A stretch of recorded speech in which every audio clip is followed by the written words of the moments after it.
拿这个翡翠来压手镯有点可惜，拿来打乒乓球好像挺顺手的。这个 ，Hello， 大家好，我是长毛大师兄啊。我们今天带大家来玩3块打马坎。那我们先来看一下这3块打马坎它长什么样子。真的是好久没有玩过打马坎了啊。我们上次玩打马坎只是和微料里面一起来切这个打马坎，因为打马坎的皮也是黄的嘛，然后微料的皮也是黄的，所以我们把微料和打马坎进行了一个对比。但是呢，也没有专门出过一期好好去玩打马坎的。那我们今天就拿3块不同的打马坎比较有特征的，就是能取的剑啊，我把它定义为功能也各不相同的3块原石来跟大家切一下，和大家进行一个分享，一起来研究打马坎究竟能玩出什么样的一个东西啊，我们能得到一个什么结果啊？来，先看一下这3个石头。我们先研究一下这个皮革翻砂，上面还是有苍蝇刺的，看到没？这些闪闪发光的这些反光点啊，就是它的一个苍蝇刺。但是好在它的一个苍蝇刺并不是很粗啊，所以它们的里面可能会有结构，实性可能会稍微有那么一点点重，但是也不会很重啊。然后我们会看到这里有一点色的一个表现，可能是一个活血啊，看到这里有一点点泛绿。裂的话，整体的话也不是很多。然后根据整个皮壳翻砂一个情况看呢，这边可能会它的种会差一点，因为看到皮壳粗了嘛，然后的话这边皮壳还是比较细腻的。那这一块料子我们赌什么呢？这块料子作为一个打马坎呢，那肯定它有黄雾或者一个红雾存在，然后在基于上面有一个小色带、小色显的一个东西，那我们可以赌一下这个东西能不能出一个特色件啊，能不能出一个打马坎的一个3彩料子。大家也知道现在的3彩料子价格怎么样？从很多年前3彩料子它一直价格不低，然后这2年由于整个行情的缘故，它的一个价格反而涨得更快，那个价格好像去年开始它已经是成倍的增长了，所以赌3彩料子也是很好玩的。然后我们再看一下这个第2块。看到第2块也是一个打马坎的一个料子，它的皮壳呢相对于上一块要更老更细一点，然后的话它有很多一个死显存在，然后的话基于这种显啊，大家也知道显下10之8九必出色，那我们赌一下这个东西能不能出一个色花，种呢肯定会比第1块老，但是有一个缺点，我们会发现上面的裂也特别的多啊。基于它这个裂多的话，然后我们要赌什么呢？我们就要赌它的一个会不会有色显进去啊，然后的话能不能取一个牌子啊或者什么东西出来，只能够往这方面赌，不能够想着赌它的黄雾，这种赌黄雾也不会有太大的一个惊喜。然后我们再来看第3块啊，第3块皮子呢相对来说比前2块要更老，大家都能一眼看得出来，一眼老。这块石头呢它有一个开窗表现，我们来打灯看一下这个开窗表现，它的皮壳整体都是玉化的，看到没？这些水头还是够的啊。基于这种皮壳这种水头，它里面应该是热势会呈现一个冰种的一个状态，然后的话它这里有个开窗表现，真的像我们说的会呈现一个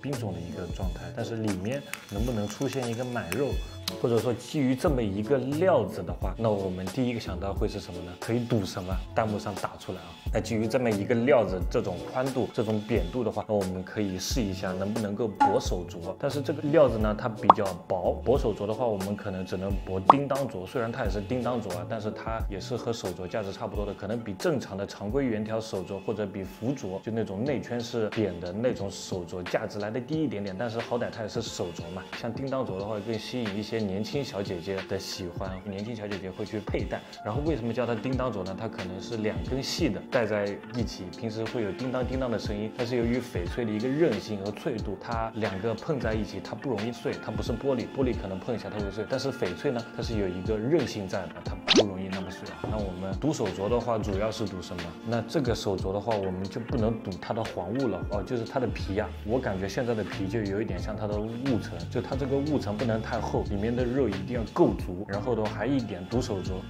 更重要的一点就是什么？就是它的一个裂啊，它这个裂千万不能够给我长进去了，那我们手镯就没有机会了。那我们来看一下上面的一个裂是一个什么样的一个情况，可以看一下啊，这个裂是这里有一根，但是我感觉这一个裂它不会往里面长，它会往下面长，所以这一面还是有机会的。然后再看一下这个侧裂，这个侧裂是从这里一直到了这儿，我们看到这里还有一点隐约的一个裂的表现啊。那我们就多估它20%啊，它可能这里还会有，那我们就把它的裂估到这里，可能皮上已经不明显了，所以我们可以基本断定说，从这里开始一直到这里，那这一部分它可能会有一个透裂存在。赌手镯我们可能只能在这个面赌，还是有机会的，手镯还是值得一搏的啊。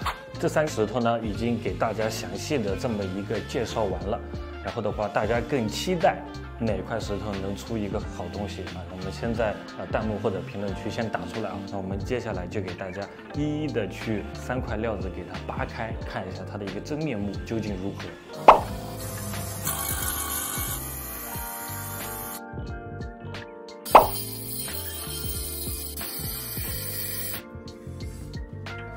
下面第3块料子，我们去秦哥那边和秦哥这个手镯大佬一起研究一下。我们对待料子，可能我们主观意识会比较强烈，觉得裂是这么走的，可以压得出来。但是我们找一个专门压手镯的人，一起去探讨一下，是不是真的像这样子，也听一下别人的意见是怎么样的。走。我突然间想着啊，拿这个翡翠来压手镯有点可惜，拿来打乒乓球好像挺顺手的。这个，秦哥拿了一个好东西过来，冰种的。 快点，研究一下。你怎么不务正业呢？游戏好玩还是翡翠好玩？怎么办？你要打多久？就我老婆压就可以呗。嫂子，研究一下手镯。哪有那种啊？啊，研究错了就怪他嘛，让他赔钱。我是感觉从这到这是有一条裂的。这个粉丝他赌一根50的叮当镯，我感觉应该过得好，就来搞一个大的嘛。就在这个位置，这个石头是斜的耶，斜的石头怎么画？印在头皮上。差不多这个压吧。 赌嘛，拿个60的吧。哦，可以，就拿这个。不管怎么样，就靠这个圈口。这个圈口如果压出来有裂的话，我们再往里面推一下，切到没有裂的话就能压，切到有裂的话就没有办法了。这个已经是万全之策了。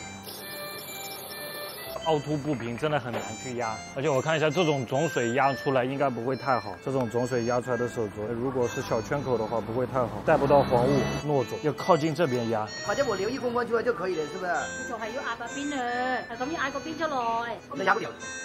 就係因為切落啲切嗰度幾多豆，我冇幾多豆，我跟住。怎麼說？我們已經拿了料子回來了。那個秦哥他可能心情不太好，感覺他也不太想壓的樣子，其實有點賭垮了。因為我們看那個開窗的一個位置的話，它會呈現一個冰種的一個肉的一個狀態，然後切到這種油漆的灰底的這麼一個肉，然後種水也很一般的一個情況下的話，那我們心情也是比較失落的。所以的話，這個料子呢，現在我們把它拼好，繼續拿來墊一下保險櫃。